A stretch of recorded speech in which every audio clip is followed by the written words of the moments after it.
তো আজি আমি পঢ়িম রিঅ্যাকশনস ইন সলিউশন। প্রথমে দুই লাইন লেখা নেকি লেখা most of the reactions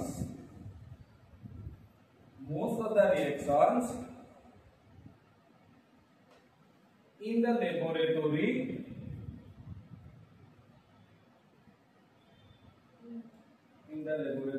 are carried out. Most of the reactions in the laboratory are carried out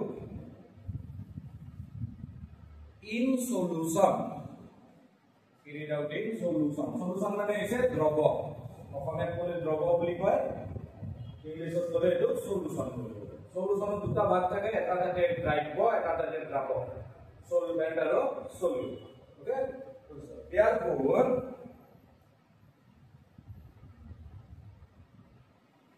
it is important to understand. Therefore, it is important to understand as how many. It is important to understand as how the amount. It is important to understand as how the amount of substance. The amount of substance is expressed.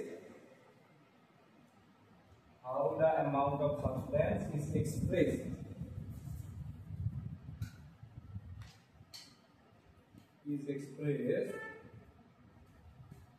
when it is present in solution. When it is present in solution.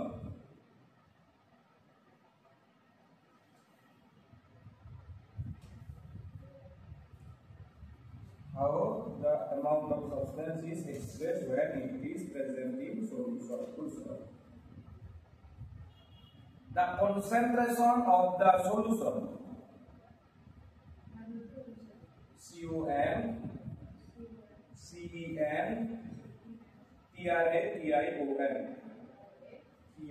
concentration মানে হইছে গাঢ়তা। The concentration of the solution can be expressed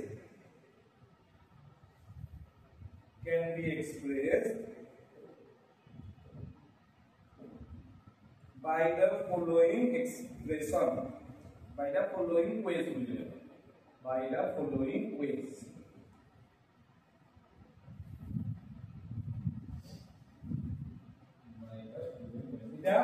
এইখিনি মই অসমীয়াখিনি সহজকে কৈ দিছো তোমাক যে আমাৰ chemical reaction বিলাক মেইনলি সলিউশন বনাই কৰা হয়। সলিউশন মানে আমাৰ যেটো সাবস্টেন্স দিব এটো কঠিন অৱস্থাত থাকব, তো তাক আমি ওয়াটাৰৰ লগত মিক্স কৰি দিম, নাইবা কিবা বেলেগ সলভেন্টৰ লগত মিক্স কৰি দিম। ওকে? তো সলিউশন বুলি ক'লে আমি এটো বুজিম সলিউশনত দুটা পাৰ্ট থাকে, এটা হৈছে সলভেন্ট আৰু এটা হৈছে সলিড। ওকে? অসমীয়াত ক'লে এটো ক'ব দ্ৰাৱক আৰু এটো হ'ব দ্ৰাব্য, আৰু সলিউশন মানে হৈছে দ্ৰৱ। তো যেতিয়া আমি কিবা এটা কঠিন পদাৰ্থ হওক বা কিবা বেলেগ পদাৰ্থ হয়, আমি যেতিয়া দ্ৰৱ বনাম মানে কঠিন পদাৰ্থ যদি অৰ্থাৎ সলিউটটো যদি আমি সলভেন্টত মিক্স কৰি দিওঁ, মিক্স কৰি দিয়াৰ পিছত ইয়াতে কিমান পৰিমাণৰ সলিউট আছে এটো আমি কেনেকৈ নিৰ্ণয় কৰিম, আজি আমি এই টপিকটোৱে কৰিম। ঠিক আছে? এইটো বুজি তোমালোকৰ কিতাপত 4টা টপিক দিয়া আছে, কিন্তু মই আৰু বঢ়াই কিনে 7টা কৰি দিম। 7টা তোমাৰ সেকেন্ড ইয়াৰত লাগে, এতে 4টা লাগে, নতুন 3টা মই এইবাৰে শিকাই দিম সহজ বস্তু। তো এটো আমি এটা সহজকে ক'ব পাৰিলে মই কৈ দিম। কিতবা তোমাৰ ঘৰত ৰান্ধা আঞ্জা গিলা নিমখ কম হয়, যাক আমাৰ ভাত কি বুলি কম আমি অদা বুলি কম। অদা মানে অদা হৈছে মানে কি বুলি আমি কি গম পাইছো যে তাতে পানীটো বেছি আছে আঞ্জাখনত, নিমখটো তাত বনালি কমকে দিয়া গৈছে, এটো অদা। তাৰমানে ইয়াতে নিমখৰ কনসেন্ট্ৰেশনটো কি হৈ আছে অদা কম। আৰু কিতবা আমাৰ আঞ্জাখন কি হয় সখা। সখা মানে কি আমাৰ এতে পানীৰ তুলনাত নিমখৰ পৰিমাণ কি হৈছে বেছি হৈছে, মানে ইয়াতে গাঢ়তাটো কি হৈছে নিমখৰ গাঢ়তা বেছি হৈছে। এই যেটো অদা হৈছে বা যেটো সখা হৈছে, এই শব্দটোকে ইংলিশত কি বুলি কোৱা হয় কনসেন্ট্ৰেশন। যেনে তুমি দুটা টাইপৰ এসিড পাইছো, ডাইলুট এসিড পাইছো, শব্দটো মুঠ লঘু এসিড আৰু গাঢ় এসিড। লঘু মানে তাতে কমকে আছে, গাঢ় মানে তাতে এসিডটো বেছি আছে। ওকে? এটা কিমান বেছি কিমান কম এই কথাটো আমি উলিয়াব লাগলি এই আজিৰ টপিক আমাৰ ইয়ে যে কম কিমান হৈছে বা বেছি কিমান হৈছে এই কথাটো আমি এতিয়া প্ৰকাশ কৰিম কিছুমান এক্সপ্ৰেছনৰ দ্বাৰা এটা যেনে এইটো কথা তুমি দুটা শব্দ ভালকে মন কৰা এটা হৈছে কোৱালিটি আৰু এটা হৈছে কোৱান্টিটি দুটা শব্দ কোৱালিটি মানে কি কোৱালিটি এই কাপোৰটো কোৱালিটি ভালো না কোৱালিটি মানে অসমীয়া ক'লে কি ক'বা কোৱান্টিটি মানে পৰিমাণ কোৱালিটি মানে প্ৰকৃতি যে অসমীয়াত ক'লে কি হ'ব প্ৰকৃতি তো কোৱালিটি আমি যে ক'লো অৰ্ডাৰ আছে আৰু সফা আছে তাৰমানে আন্দাজত আমি কি কৰিছো কোৱালিটি কৰিছো ঠিক আছে এটা কিমান সফা আছে যে বিবাদ আছে এক চামুচ তুমি বিছক জানি 2 চামুচ এটো আমি কি হিচাপত কৈছো কোৱালিটি তো গ্ৰাহকটো আমি এতিয়া কোৱান্টিটি হিচাপত উলিয়াব লাগে ওকে উপলব্ধি গ্ৰাফ কৰি লিখা স্যাৰ এখানে পৰিচালক সব লেখাখানি সব পৰিচালক সো আমি দ্ৰব্য এটাৰ পৰিমাণ দ্ৰব্যৰ সলিউটৰ পৰিমাণ কিমান আছে তুমি কোয়ান্টিটি লৈ ল'ব লাগিব বেগা কৰি লিখা the concentration of a solution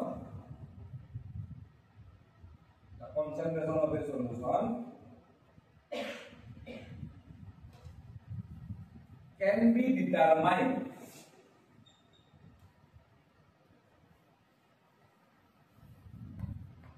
qualitatively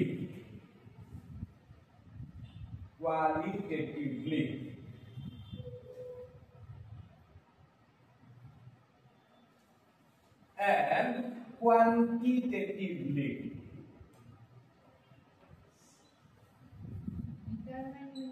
determine মানে নির্ণয় করা তো আমি দ্রব্য এটাৰ গাঢ়তা কোয়ালিটেটিভলি নিৰ্ণয় কৰিব পাৰো যেনে ডাইলুট বুলি ক'লো অডা আৰু সফা এই দুটা জাস্ট দুটা শব্দ ইংলিশত ক'লি অডাটো কয় ডাইলুট বুলি আৰু সফাটো কয় কনসেন্ট্রেটেড বুলি okay can be determined qualitatively and quantitatively qualitatively কোনো কথা নাই যদি তোমাৰ কম হৈছে অডা হৈছে ডাইলুট হৈছে আৰু যদি বেছি হৈছে তেনেহলে সফা হৈছে okay quantitatively concentration can be expressed qualitatively concentration can be expressed quantitatively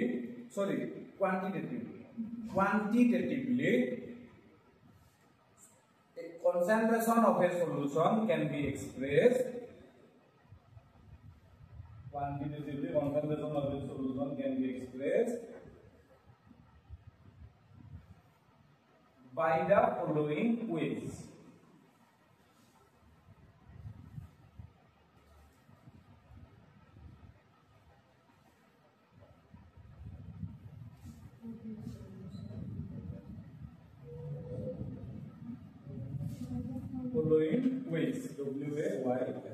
তলত দিয়া পদ্ধতি কেইটাত আমি নিৰ্ণয় কৰিব পাৰোঁ number 1 mass percent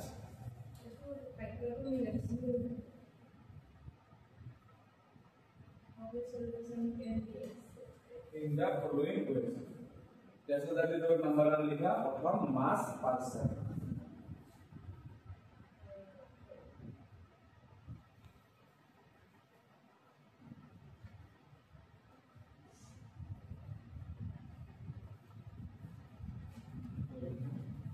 mass percent can be expressed as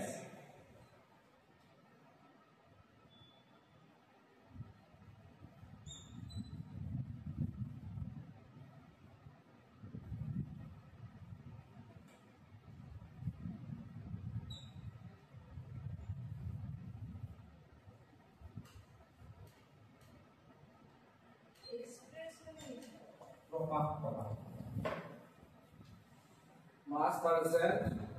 of a solution can be expressed as mass percent is equal to F.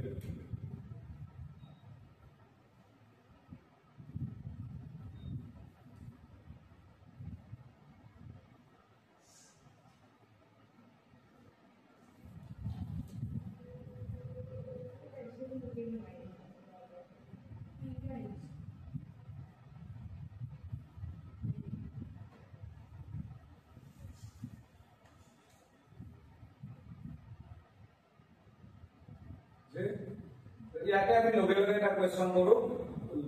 Clear হৈ যাব এটা সলিউশনত দুটা ভাগ থাকে পটাপট মই কৈ দিছো সলিউশনত দুটা ভাগ থাকে এটা কোৱা হয় সলভেন্ট বুলি আৰু এটা কোৱা হয় সলিউট বুলি ওকে যেটো কমকে থাকে সাধাৰণতে সেইটো সলিউট বুলি কয় আৰু যেটো বেছি পৰিমাণে যায় সেইটো সলভেন্ট বুলি কয় ওকে তো আমি পটাপট এটা কোড কোৱেশ্চন কৰো লিখা কিতাপত পঢ়া কোৱেশ্চন এটা আমি লিখি লওঁ a solution is prepared by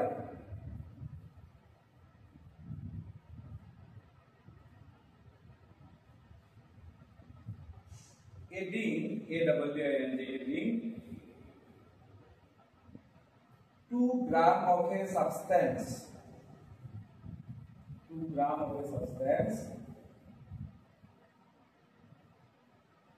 to 18 gram water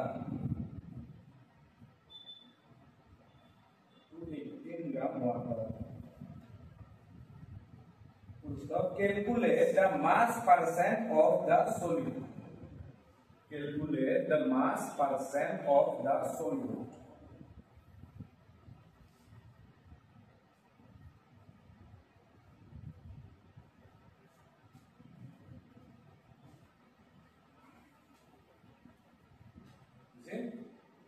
तो हमारे लिए की दिया है लिखला गिवन आंसर तो गिवन mass of solute किमान ग्राम substance पे solute किमान ग्राम दिसे mass 2 gram mass of water किमान ग्राम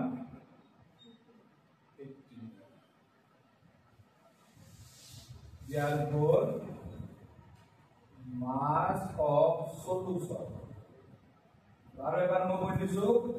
সলিউশন হ'ব লাগিলে তাতে দুটা পাৰ্ট থাকে এটা আছে সলিউট আৰু এটা আছে সলভেন্ট সলিউটৰ মাছ 2 গ্ৰাম সলভেন্টৰ মাছ 18 গ্ৰাম তেনেহলে সলিউশনৰ মাছ কিমান হ'ব দুটা যোগ কৰি দিলে হয়না দুটা লগ হৈ সলিউশন হয় তো মাছ অফ সলিউশন কিমান হ'ব 2 plus 18 gram অর্থাৎ 20 গ্রাম তো সলভেন্ট আর সলিউট লগ হলি সলিউশন হয় তো সলভেন্টৰ মাস প্লাস সলিউটৰ মাস এইটোই হ'ব সলিউশনৰ মাস 20 এটা তো এই ফর্মুলা দ্বারা লেখা therefore mass percent is equal to mass of solute divided by mass of solution into 100%.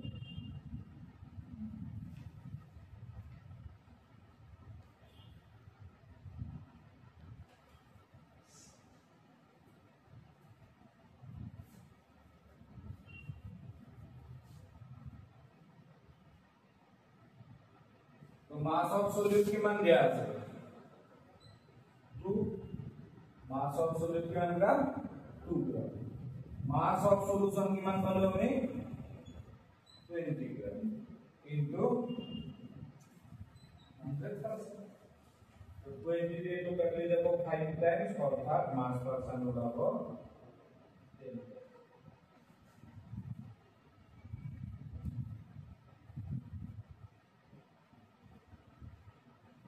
বুঝি এনারম্ভ আমি করি কিন্তু আমার কিতাবত আছে এটা কিতাবত নাকা কিন্তু সেকেন্ড ইয়ারত আছে नेक्स्ट 2 नंबर दे देगा volume percent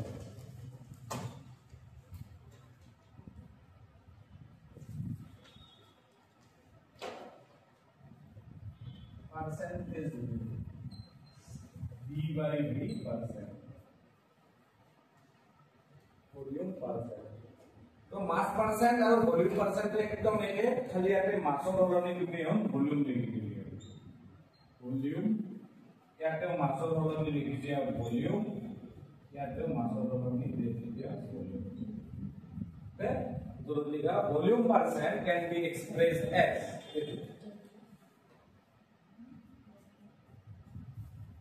volume percent can be expressed as एकदम एके मास परसेंट तो निश्चय खाली कते मासर सलনি volume number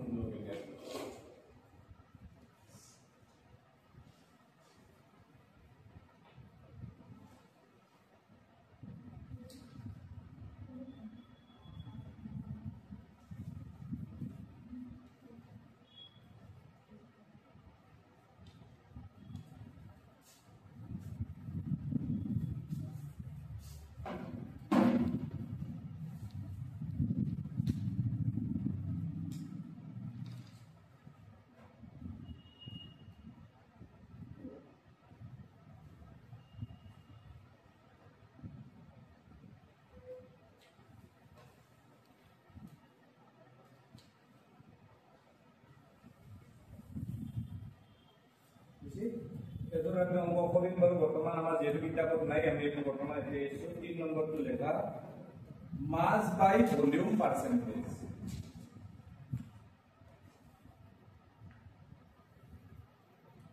mass by volume percentage तो এটা তো লিখা W by V percent যেনেকে একটু V by V লেখছিল এটার উপর লেখা W W মানে হইছে ওয়েট মাস আর কোন লিখা V W by V percent তো লিখা and again it may be defined as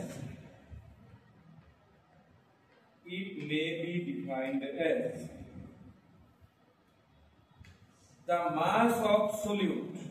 It may be defined as the mass of solute.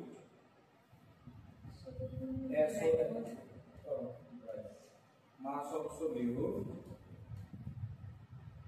per 100 milliliter of the solution. It may be defined as the mass of solute per 100 milliliter of the solution.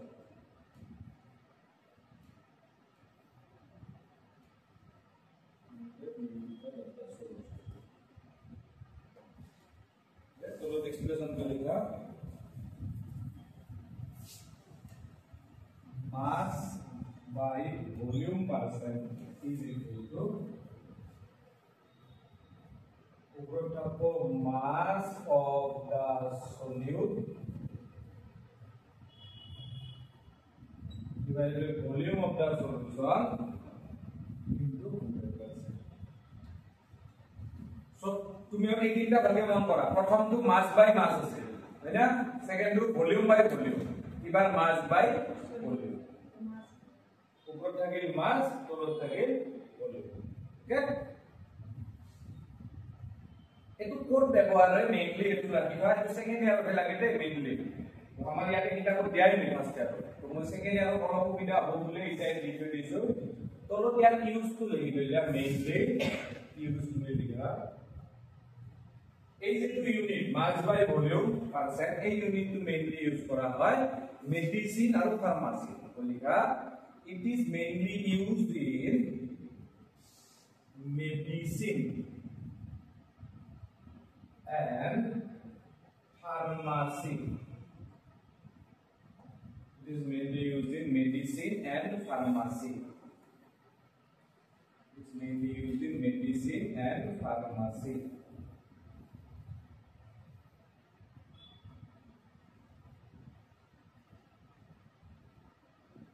Next, number 4.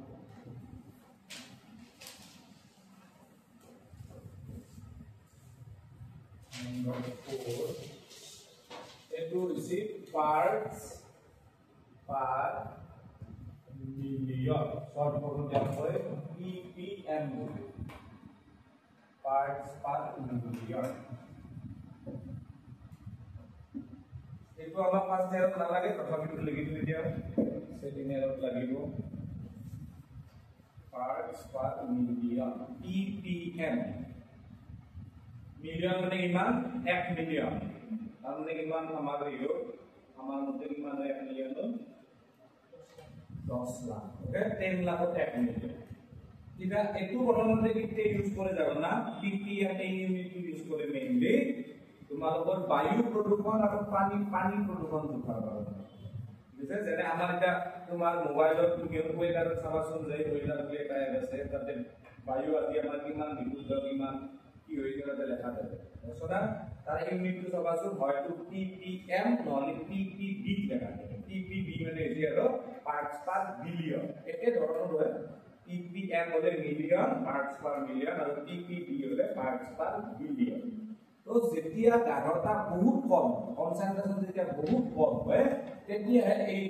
টার্মটো এই কনসেন্ট্রেশনটো use কৰা হয় okay লিখা এনেকে it is the parts of a component it is the parts of a component it is the parts of a component per per million million million মানে 10 to the power 6 10 lakh per million parts of the solution per million parts of the solution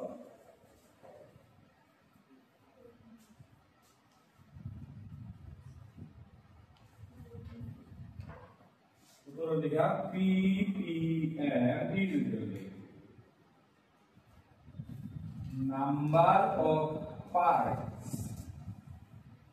of the solute divided by total number of parts of the solution into 10 to the power 6 eto million ase egane 6 এই আগোটা percentage আছে এখানে আমি edit করব ছিল 100 এ এটো million আছে এখানে আমি 1 মিলিয়ন এডিট করব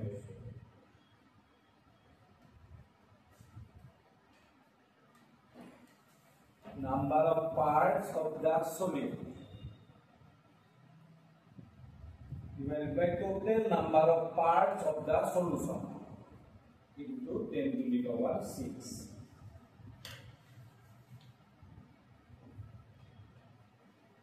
তানিয়ার কস অর্থতে নেন সবার সে এই রুমটু আমার এই রুমটু সে টোটাল 1 মিলিয়ন অর্থাৎ 10 লাখটা গ্যাসিয়াস পার্টিকেল কিমানটা 10 লাখটা 10 লাখটার ভিতৰত সে 10টা তোমার কার্বন ডাই অক্সাইড ও 10 লাখ আর 10টা তাই না তার মানে সলিউটর পরিমাণ যদি বহুত কম হয় তাহলে কোনটো ইউজ করা হয় কনসেন্ট্রেশনের term parts per million total amount আছে total পার্টিকুল হইতে আছে 10 লাখ তার ভিতর মাত্র 10টা কার্বন ডাই অক্সাইড তাহলে এটু আমি কি বলি কম 10 ppm of carbon dioxide মানে total 10 লাখটা পার্টিকুলের ভিতর 10টা হইছে কার্বন ডাই অক্সাইড মানে তোমার সলিউটর যেটো পরিমাণ এটু যদি সলিউশনৰ total পার্টিকুলের তুলনাত বহুত কম হয় তাহলে আমি ইউজ করব লাগিব parts per million ওকে পুরো দিগা when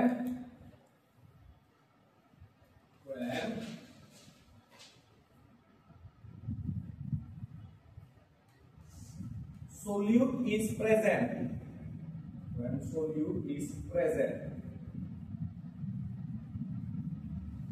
in trace quantity TRACE solute is present in trace trace মানে বহুত কম ওকে বহুত কম যদি হয় এটো অবজার্ভ হইছে trace is trace in trace quantity comma ppm is used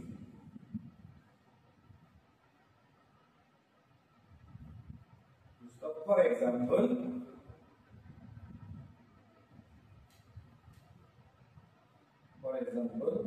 it is used in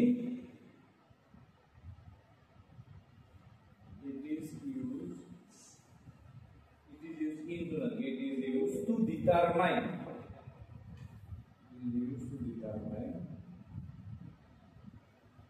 air pollution and water pollution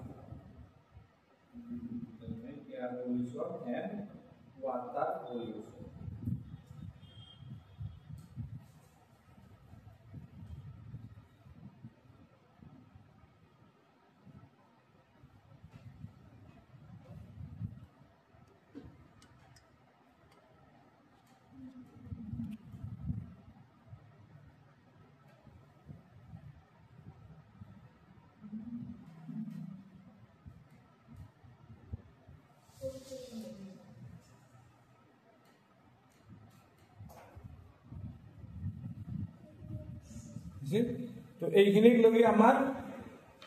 নালগা ঠিক আছে প্রথমটো লাগে মাজত এখিনি নালগে নেক্সট টু পরা আমার কিন্তু লাগে তো নেক্সট লিখা মোল ফ্র্যাকশন ভেরি ইম্পর্টেন্ট মোল fraction number 5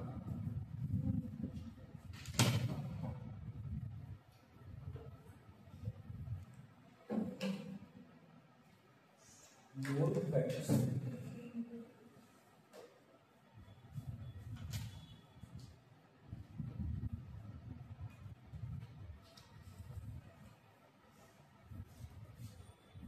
it may be defined as the ratio. It may be defined as the ratio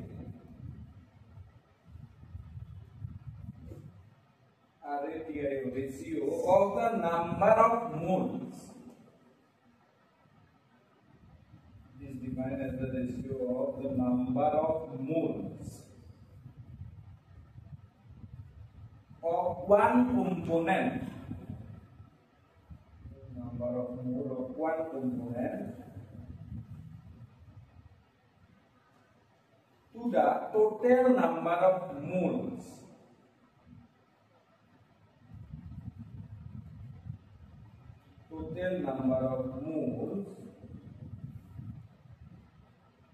of the solution.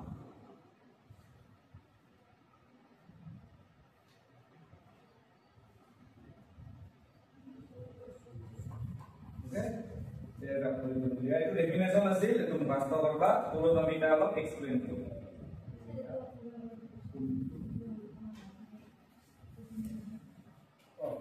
Number of molar অনুপাত কিহর যে আমি কি করলো যে আমার সলিউশনে তার দুটা পার্ট থাকে এটা হইছে সলিউট আর এটা হইছে সলভার সে ধরি ললো সলিউটর নাম্বার অফ মোল টু সে Na number of mole level লাগলে আমি এর আগের ক্লাসে ওই কি করব লাগবো নাম্বার অফ মোল level লাগলে given mass divided by molar mass ঠিক আছে তো আমি নাম্বার অফ মোল হইলে হলো সলিউটর কারণে সিমিলারলি সলভেন্টর কারণে সে নাম্বার অফ মোল NP তো আমি যদি এর মোল ফ্র্যাকশন ধরলাম সে সলিউটর নাম A সলভেন্টর নাম সে B আমি যদি সলিউটর মোল ফ্র্যাকশন ধরলিয়া মোল ফ্র্যাকশন যাই দি বুঝবে x বুলিয়ে কই আজিকালি এর অরিজিনাল নাম তো হইছে তার যাই তো মোল ফ্র্যাকশন যদি আমি a এর কারণে উঠিয়া তাহলে উপর লেখা লাগবো na number of mole of a divided by number of mole of a plus মানে total number of mole in the solution সলিউশনে তার দুটা পার্ট থাকে সলিউটর আর সলভেন্ট সলিউটর নাম্বার অফ মোল nb সলভেন্টর নাম্বার অফ মোল nb তাহলে সলিউশনের নাম্বার অফ মোল কি মান হবে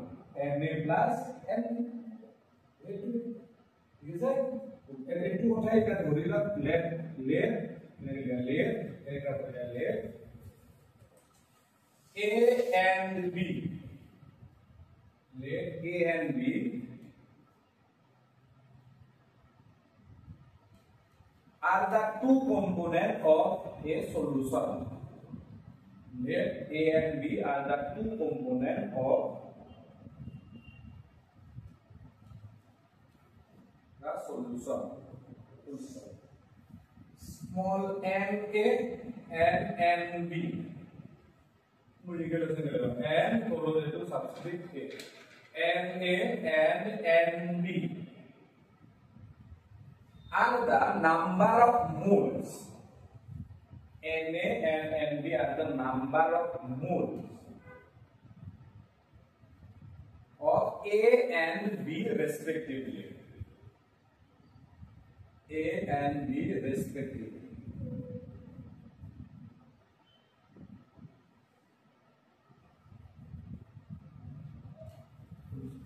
then mole fraction of a so लिखा xa is equal to na divided by na plus nb mole fraction of a is equal to na divided by na plus nb and mole fraction of b is equal to nb divided by na plus nb fraction মানে ভগ্নাংশ অসমীয়া কইলে মূল ভগ্নাংশ তো এর কারণে মোল fraction হবে একটু টান এর নাম্বার অফ মোল উপর লেখা লাগবে ডিভাইডেড বাই টোটাল নাম্বার আর বি এর কারণে যদি আমি মোল ফ্র্যাকশন লিয়াব লাগে nb ডিভাইডেড বাই na প্লাস n এটা তুমি মুখ একটা কাম করে দিও xa আর xb দুটা যোগ করে অ্যানসারটা কিমান হবে মুখ now xa plus xb mole fraction দুটা যোগ করি দিয়া দুটা কম্পোনেন্ট করে মোল ফ্র্যাকশন দুটা যোগ কৰি এনসারটো কিমান হয় চাওঁচোন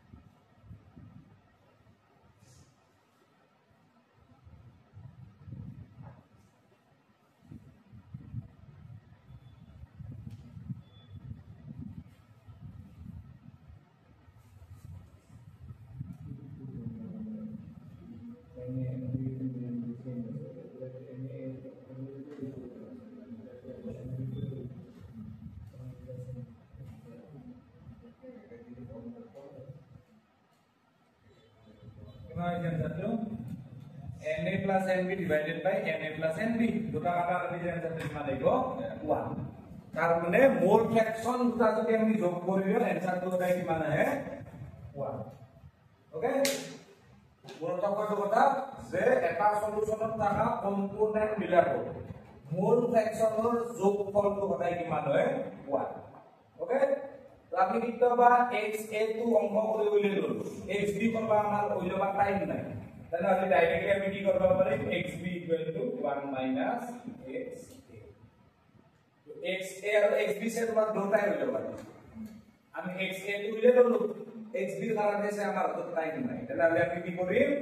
1 - xa করে দিলে আমার কি হবে হয়ে যাব xb ওকে আমি এটা মিলি যা প্রথমতে সহজ টাইম করব কোয়েশ্চন আনসার তাহলে মেইনলি অঙ্কয়ে দিব তোমার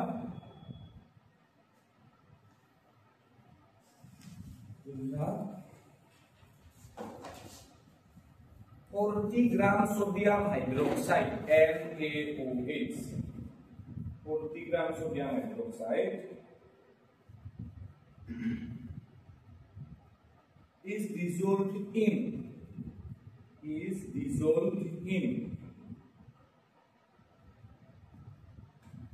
54 gram water H2O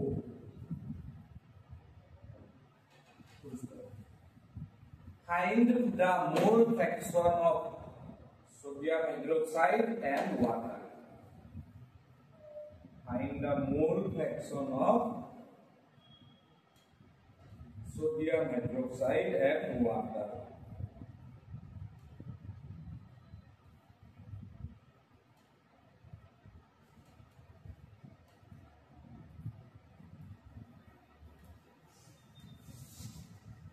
মই নাজানো কৰা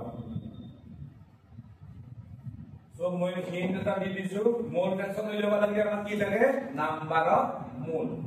হয়না নাম্বার অফ মোল হইলে লাগে আমাক গিভেন মাস ডিভাইডেড বাই মোলার মাস দুটারে গিভেন মাস দুটা দিয়াই আছে সোডিয়াম হাইড্রোক্সাইডের গিভেন মাস 40 মোলার মাস তুমি মিলে লব ওয়াটারের গিভেন মাস হচ্ছে 54 ওয়াটারের মোলার মাস হচ্ছে 80 ওকে তো প্রথমতে তুমি এখন কইলে ল molar mass of sodium hydroxide molar mass of NaOH সোডিয়ামৰ মোলাৰ মাস কিমান Jg কিমান সোডিয়ামৰ এৰ আগৰ দিনা টেবুল বনে যে অংক আছিল তাতেও লেখা আছে সাইডে এম্পিরিক্যাল ফর্মুলা মলিকুলার ফর্মুলা এটাতে বসছিল না অঙ্ক করে লাগবে মুখস্থ করা সোডিয়ামর মুখস্থ করা 23 অক্সিজেনর 60 হাইড্রোজেনর 1 এটো হলে যাব 40 গ্রাম মোল পাবে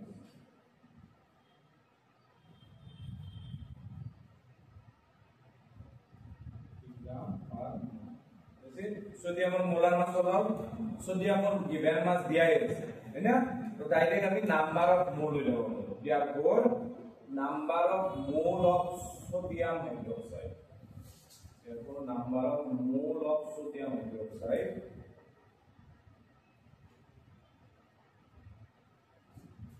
is equal to given mass of 40 है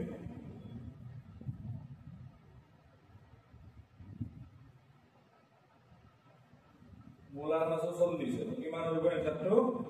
1 নাম্বার অফ মোল 1 সিমিলারলি ওয়াটারের কারণে হই যাব molar mass of water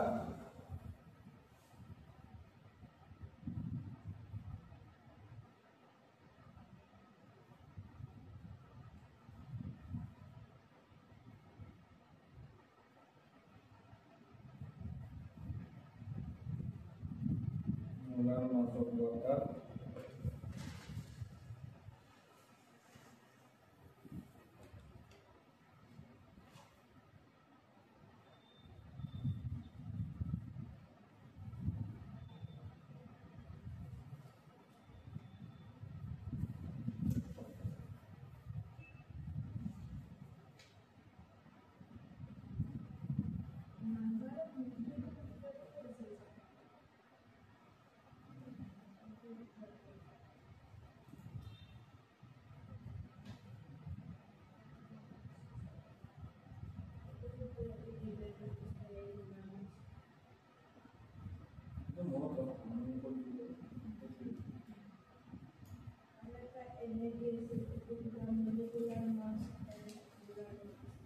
molecular mass to molecular mass of unit to Q and molar mass of unit to gram. Then water molecular mass only 18 Q and here molar mass only 18 gram. So gram molecular mass only molar mass to gram molecular mass only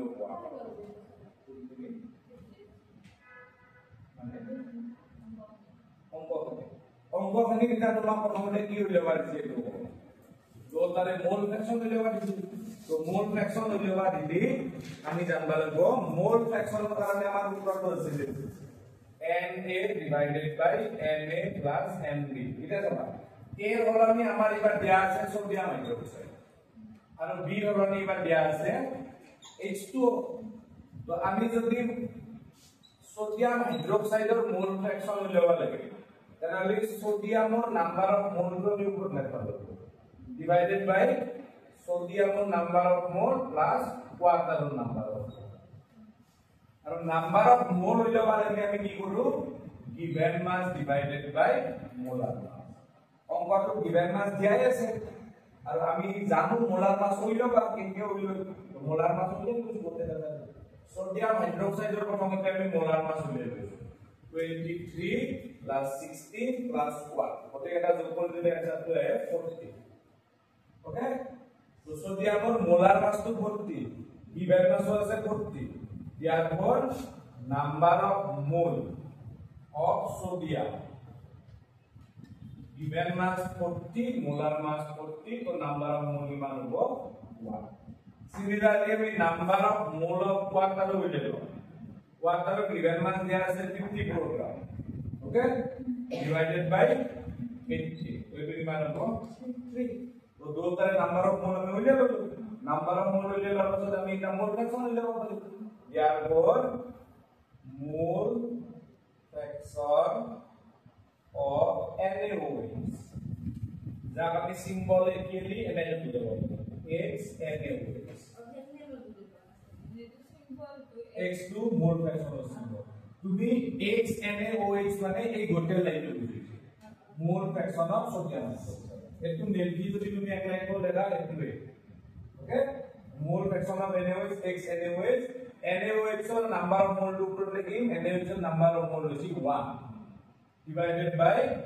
1 plus 3 1 by 4 माने तो हो 0.25 अच्छा यार आरो का কথা মনে করা এই নাম্বার অফ মোল যেটা আমরা বলেছিল গিভেন মাস হচ্ছে 40 গ্রাম আর মোলার মাস হচ্ছে 40 গ্রাম মোল ইন মাস তো গ্রাম গ্রাম কাটা গেছে ইউনিট তো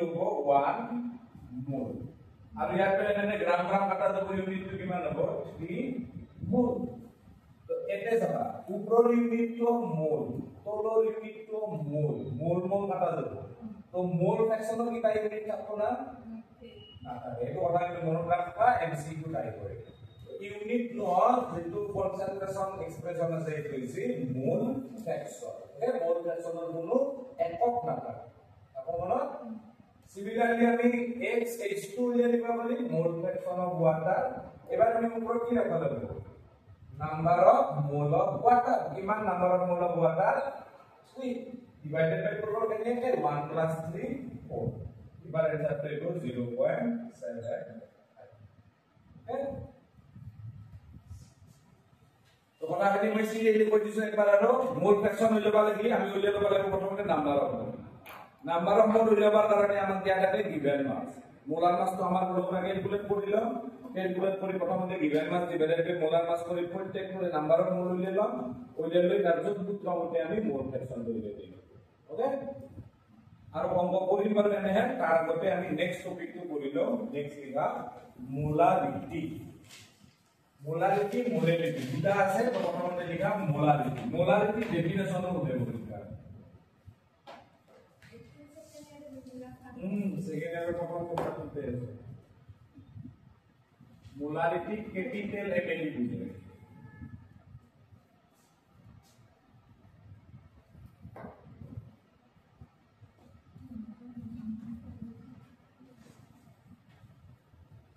লিখা it is defined as the number of mole of solute.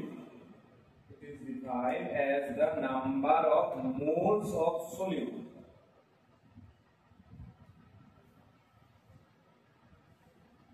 It is defined as the number of moles of the solute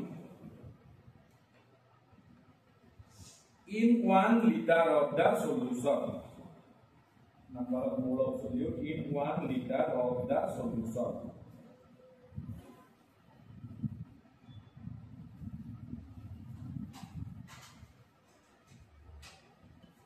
যদি আমি ম্যাথমেটিক্যালি লিখো তাহলে লিখা ম্যাথমেটিক্যালি গাণিতিক ভাবে molarity m is equal to উপর number of moles of solute. তো number of মোল হলে বলে কি অলপ কত নিছে না গিভেন মাস ডিভাইডেড বাই মোলার মাস। তো হলো volume of the solution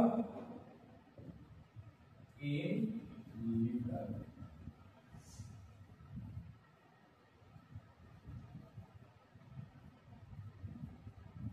You need to build up a liter. Okay? তুমি আগে অঙ্কটো অঙ্ক করার আগতে মই কই দিছো বেছিভাগ প্রশ্নতে তোমার এই ভলিউমটো মিলিলিটাৰত দিয়া থাকে। ওকে, এটা আমাৰ যদি 100 মিলিলিটাৰ কিমান লিটাৰ বুলি কয় আমি কি কৰিম? চাবা মই কৈ দিছো যে 100 মিলিলিটাৰ আছে তাক আমি লিটাৰত নিবা লাগে। আমি এটা কথা জানো 1000 মিলিলিটাৰ ইজ ইকুৱেল টু কিমান? 1 litre. 1 millilitre is equal to কিমান হ'ব? 1 ডিভাইডেড বাই 1000 লিটাৰ। এটা তোমাক যদি কয় 100 মিলিলিটাৰ কিমান লিটাৰ হ'ব? 100 ডিভাইডেড বাই 1000। না তাৰ মানে আমি যদি মিলিলিটাৰৰ পৰা লিটাৰৰ লৈকে নিবা লাগে তেনেহলে আমি কি এই হৰণ কৰি দিবি হ'ল আকৌ মনত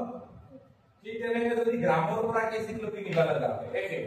1000 গ্ৰামৰ 1 কিলোগ্ৰাম তেনেহলে 200 গ্ৰামৰ কিমান হ'ব? 200 ডিভাইডেড বাই 1000। ঠিক আছে, একটু বিয়োগটো বুজি দেব কিন্তু কেজি। তো মিলিলিটাৰৰ পৰা লিটাৰত নিবা লাগে 1000 কে হৰণ কৰিব লাগিব। গ্ৰামৰ পৰা কেজি লৈকে নিবা লাগে কি হৰণ কৰিব লাগিব? আকৌ মনত এটা কথা অংক এটা পৰা বনাব 8 গ্রাম 8 গ্রাম sodium hydroxide is dissolved in DISSOLV dissolved মানে দ্রবীভূত করা dissolved in 750 milliliter of water।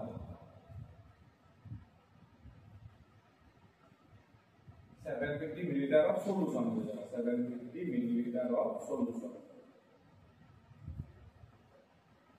Calculate the molarity of the solution।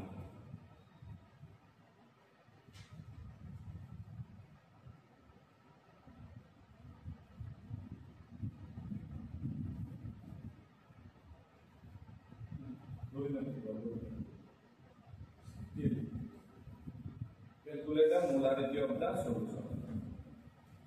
ইয়াতে প্ৰথমতে আমি কি উলিয়াব লাগিব ফাৰ্স্ট পইণ্ট আমি কি উলিয়াব লাগিব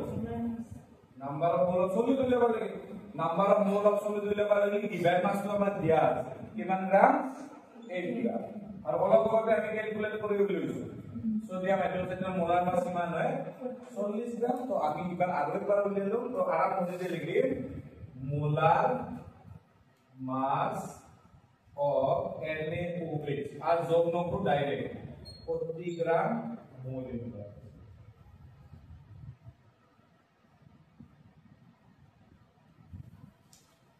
therefore number of moles of NaOH given mass there আছে 8 গ্রাম মোলার মাস হচ্ছে 40 gram mole inverse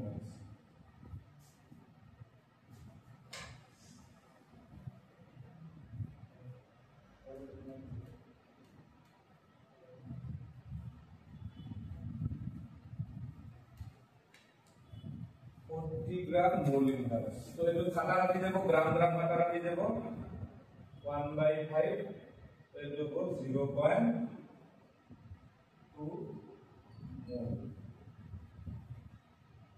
given mass 8 ग्राम मोलार मास 40 ग्राम ग्राम ग्राम काटा काटी गया काटी दिसु 1/5 तो 1/5 के डिवाइड कर 0.2 मोल इनवर्स तोलो से ऊपर के लिए की हो जाबो एतो मोल और Next, direct we can put up in poem. Therefore, molarity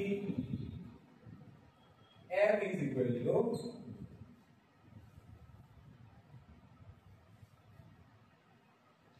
therefore molarity M is equal to number of mole আমি কিমান পালো 0.2 divided by volume of the solution in liter. এটা ভলিউম টু কি হয় দিয়া আছে 750 milliliter তাক লিটারত দিবা লাগিলে কি এটি হৰণ কৰি 1000 তো উপৰৰ ইউনিটটো থাকিল মোল তলৰ ইউনিটটো হৈ গেল লিটাৰ এটি যদি তুমি কৰা 0.2 divided by 750 আৰু এই কনজেন্ট কি হৈ যাব উপৰ গুচি যাব না হৰণ কৰিলে পুৰা হৈ যায় তো হৰণ হৈ যাব তো পুৰা হৈ যাব কিন্তু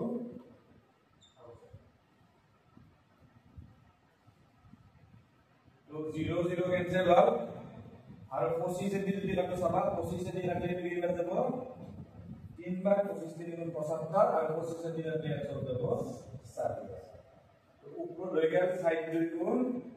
0.8 डिवाइडेड बाय 3 এটা number of mole of solid দিয়েছে কিন্তু সোডিয়াম হাইড্রোক্সাইড বলে দিও অবেলেক্স नहीं आता है कितने ना सर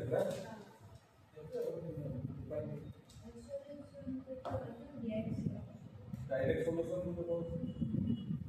একটু হরণ করবার আগে আমি কি করি এটা কি করে আমি একটু ডোগরতে করে করে বসে যাব তো ধরে নাও তো 8 আমি হরণ করে নিম 30 এ তো আমি 0 3 গুণ 60 এটো 20 200 6 গুণ 18 আৰু 200 আৰু 6 এনেকৈ লৈ যাব এনসাৰটো হ'ব 0.267 ইউনিট টু সব উপৰৰ ইউনিট কি আছিল মোল লিটাৰ টু উপৰ গলি হৈ যাব লিটাৰ তো মোল লিটাৰ ইনভার্সকে আমি এনেকৈ লিখা হ'ব কেপিটেল এম ঠিক আছে এইটো বনাও মোল লিটাৰ ইনভার্স মানে কেপিটেল এম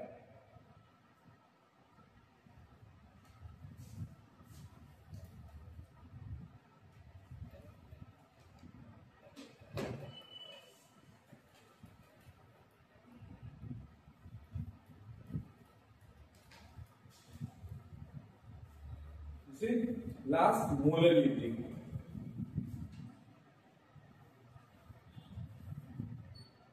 কিছুমানে molality বুলিও কয় এটো স্মল এমএডি বুলি molality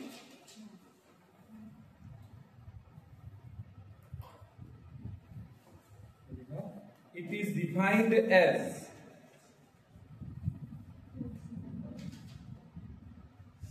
is defined as the number of mole of solute. It is defined as the number of mole of solute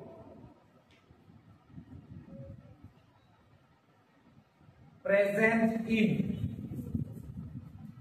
This is the number of mole of solute present in.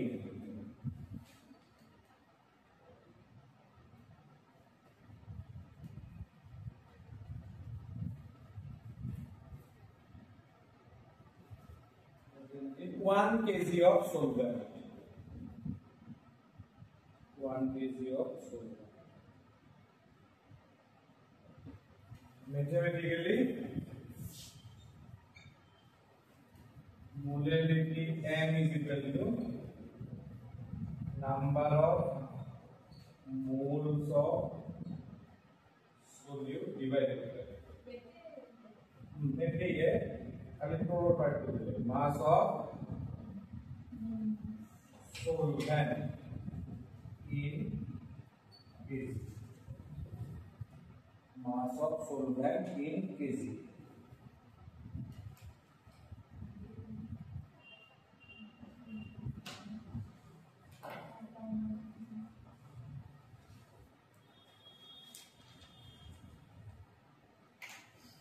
Okay. So, ইয়াতে দুটাৰ মাজত ডিফাৰেন্সটো চাই লওক ইয়াতে আছে মাস মোলাৰিটি কি আছে দেখো আমি ভলিউম ইয়াতে আছে সলভেন্ট তাতে কি আছে সলিউশন ইয়াতে আছে কেজি তাতে কি আছে লিটাৰ এটা ইয়াতে এটা মোস্ট ইম্পৰ্টেন্ট পইণ্ট মনত ৰাখা একদম সেকেন্ড ইয়াৰ তুমি মোক যদি কোনোবা এটা পদাৰ্থ আমি উষ্ণতা সলনি কৰো টেম্পাৰেচাৰ যদি চেঞ্জ কৰি তাহলে তাৰ ভৰৰ কিবা পৰিবৰ্তন হয় নেকি 1 কেজি লোহা আমি গৰম বস্তু তাৰ পৰিমাণ 1 কেজিৰ পৰা কমি যাব না বাড়ি যাব না একে যাব একে যাব তার মানে উষ্ণতা পরিবর্তন করিলে মাছৰ কোনো পৰিবৰ্তন নহয় কিন্তু আমি যদি গ্যাস এটা গৰম কৰো তাহলে ভলিউমৰ পৰিবৰ্তন হ'ব না হ'ব তাৰ মানে টেম্পাৰেচাৰ ইনক্ৰিজ হলি ভলিউমটো কি হৈ যায় ইনক্ৰিজ হৈ যায় এটা এটোৰ ওপৰত ভিত্তি কৰি এটা কোৱেশ্চন হ'ব যে তলৰ কোনটো টেম্পাৰেচাৰৰ ওপৰত নিৰ্ভৰ কৰে মোলাৰিটি না মোলেলিটি টেম্পাৰেচাৰৰ ওপৰত কোনটো নিৰ্ভৰ কৰে য'ত ভলিউম আছে সেইটোৱে ডিপেন্ড কৰে মোলাৰিটি ভলিউম আছে না মোলেলিটিৰ ডেফিনেশনটো ভলিউম আছে মোলারিটি ভলিউম আছে তো মোলারিটির উপর টেম্পারেচারে কি করব নির্ভর টেম্পারেচারের উপর মোলারিটি নির্ভর করবে তার মানে জুন কথা ডেফিনেশনত ভলিউম অবলাটো আছে এইবিলা টেম্পারেচারের উপর ডিপেন্ড করে যেনে ভলিউম পার্সেন্টের উপর করব মাস বাই ভলিউমত করব আর মোলারিটি করব ওকে মোল ফ্র্যাকশনের উপর করব না নকরে কারণ তাদের ভলিউম অবলাটো নাই है नेक्स्ट मोलेलिटीर উপর করব না নকরে কারণ ইয়াতে মাস আছে তো কোশ্চেন ভালকে পড়ি যাবা কিতবা হুদে ডিপেন্ড করে কিতবা ডিপেন্ড নকরে ওকে যে তলৰ কোনটো উষ্ণতাৰ ওপৰত নিৰ্ভৰ নকৰে হলি হ'ব মোলেলিটি আৰু কৰে হলি হ'ব মোলাৰিটি এই দুটা মেইন ঠিক আছে তো লিখি দিবা জি চলো স্টার মার্ক এটা ইম্পর্টেন্ট পয়েন্ট লিখি দিবা আমি এর অঙ্ক কৰি দিব নেক্সট ক্লাসে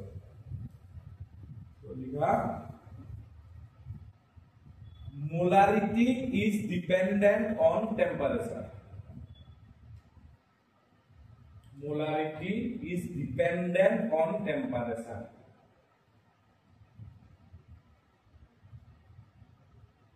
Because volume dependent on temperature. Because volume dependent on temperature. See? So, amar eikinite ei chapter to hes